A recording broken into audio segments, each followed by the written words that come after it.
법무장관의 약간 20명 발언에서 자극을 받아서 부결이 됐다 이렇게 좀 주장을 하는데 아직도 그런 얘기 하시나요?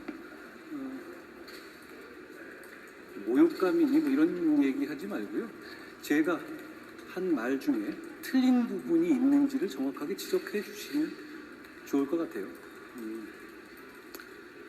게다가 오늘 국회 대정부 질의가 있지 않습니까? 민주당 의원님들께서 제가 한 말 중에 틀린 부분이 있다면 상세하게 지적해 주시면 제가 얼마든지 말씀드리겠습니다.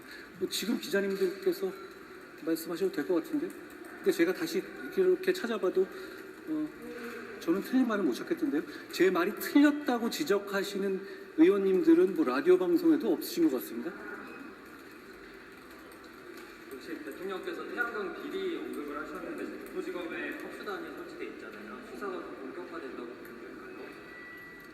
원론적인 말씀을 하시는 거죠. 태양광이든 그런 보조금 비리는 그냥 공돈을 눈먼 돈을 채간 게 아닌가. 결국은 그거다 우리가 내는 세금이거든요. 세금 도둑에 대해서는 엄정하게 수사하는 것이 당연하고 검찰이든 경찰이든 할 일을 충분히 잘 할 것이라고 생각합니다.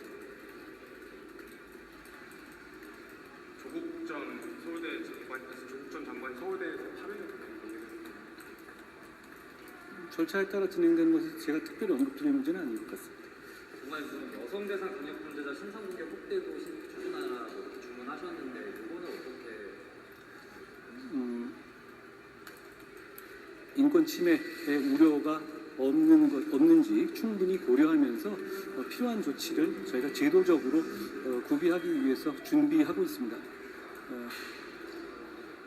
우리 정부는 기본적으로 피해자의 편에 있는 피해자의 인권을 중시하는 정부입니다.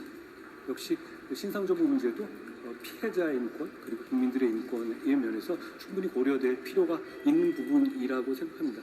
과거 정부에 있어서 주로 피해의자의 인권에 대해서 많이 여러 가지 조치도 있었잖아요. 제가 그 조치들이 잘못됐다는 것을 말하는 것은 아닌데요. 그런 식의 어떤 부분들이 집중된 면이 있었으니까 이렇게 피해자에 관한 어떤 인권 부분도 충분히 고려하는 조치가 필요하고 저희는 그걸 정비하겠다는 말씀을 드립니다. 아니 어제 대정부 질의랑 부재에서 총리께서 후쿠시마 오염수 관련해서 부당 유포가 도를 넘을 경우에 사법 조치도 언급을 하셨는데 이거에 대해서 또 어떻게 보십니까? 그거야 뭐 일반적인 말씀을 하신 것 아닌가 생각합니다.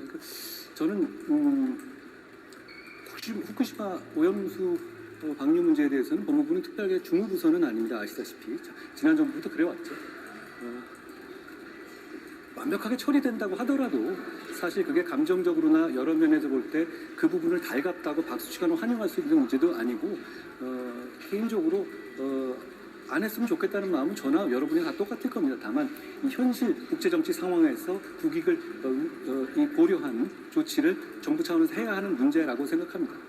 그리고 그게 그 이슈에 관해서는 과학을 무시하고 의도적으로 정략적으로 괴담을 퍼뜨리는 경우는 그건 당연히 국익이라든가 국민들의 직접적인 피해를 입기 때문에 막아야 되겠죠. 수산업자를 다 피해 보지 않습니까? 정치인은 피해 보지 않아요. 그렇지만 어떤 이 중요한 이슈에 대해서 뭐 그렇다고 해서 저희가 그 건강한 토론이라든가 합리적인 대화에 그 물꼬를 막겠다? 그런 취지 전혀 아니죠. 저도 이 부분에 대해서 국민들이 굉장히 이 심정적으로 이렇게 안 했으면 좋겠다고 생각하시는 거 저도 100% 공감합니다. 중국 대사관에서 2월달에 초청했다고 했는데 거부하신 이유나 상황에 대해서 뭐 제가 적절치 않다고 봤고요. 그 상황에 대해서는 이건 외교적인 어떤 대화의 내용이기 때문에 제가 이것을 공개하는 것은 적절하지는 않을 것 같고요. 그 문제에 대해서는 저는 정부의 입장과 같은 생각을 가지고 있다는 말씀을 드립니다. 마지막 하나만 더 여쭤보겠습니다. 중국인 국적 외국인 선거권 일부 제한하는 동안 작년에 추진하겠다고 말씀하셨는데 진행 상황이 제가 작년 연말에 그런 말씀을 드렸죠. 그렇지만 뭐 제가 기자님의 질문을 약간 바로 잡자면 저는 중국인 국적의 영주권이라든가 중국인 국적의 투표권을 제한하겠다고 말한 적은 없고요. 그런 뜻이 아닙니다. 제 말씀은 투표권에서 영주권의 문제는 국민에게 부여되는 중요한 권리를 외국인에게 부여하는 것이잖아요. 그렇기 때문에 그 기준을 글로벌 스탠다드에 맞춰야 한다라는 말씀을 드린 거고 어떤 특정 국가를 상정해서 말한 취지는 아닙니다. 영주권이라든가 투표권에 대해서 우리처럼 상호주의를 조금 덜 고려하면서 이런 제도가 있는 나라가 세계적으로 없습니다.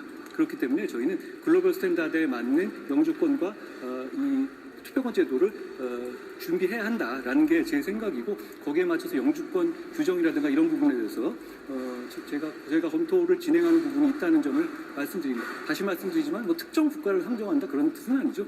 꼭 중국을 상대하는 문제가 아니라 국가가 가지고 있는 기본적인 기본권이나 선거권이나 영주권이나 중요한 국민의 권리에 대한 어떤 입장과 태도라고 보시면 될 것 같습니다. 더 있으셔도 됩니다. 없잖아 뭐. 그 저번 주에 사형 시효 제도를 폐지한다고 법무부에서 국회에 제출한다고 하는데 그거에 대해서는 어떻게 되거든요? 사형제도에 대해서 여러 가지 찬반의 논란이 있고, 저희가 사형을 집행한 지 굉장히 오래된 나라이잖아요. 다만 이제 그 생명을 대하는 태도라든가, 다만 범죄 어떤 예방적인 효과를 가진 거에 대해서 여러 가지 이견이 있을 수 있는 문제입니다. 그렇지만 그 이견과 토론이 진행되는 동안에는 적어도 이 제도적으로 국민을 불안하게 하는 요소는 법적으로 없애야 하는 겁니다. 그런 차원의 요소입니다. 예를 들어서 사형제가 폐지된다, 사형제가에 관해서 어떤 집행이 되지 않고 있다고 해서 사형을 선고받은 분들이 이렇게 길가로 석방돼서 나와야 된다는 걸 의미하는 건 아니잖아요. 그런 차원에서 저희가 필요한 조치를 하고 있는 것이다 라고 이해하시면 될 것 같습니다.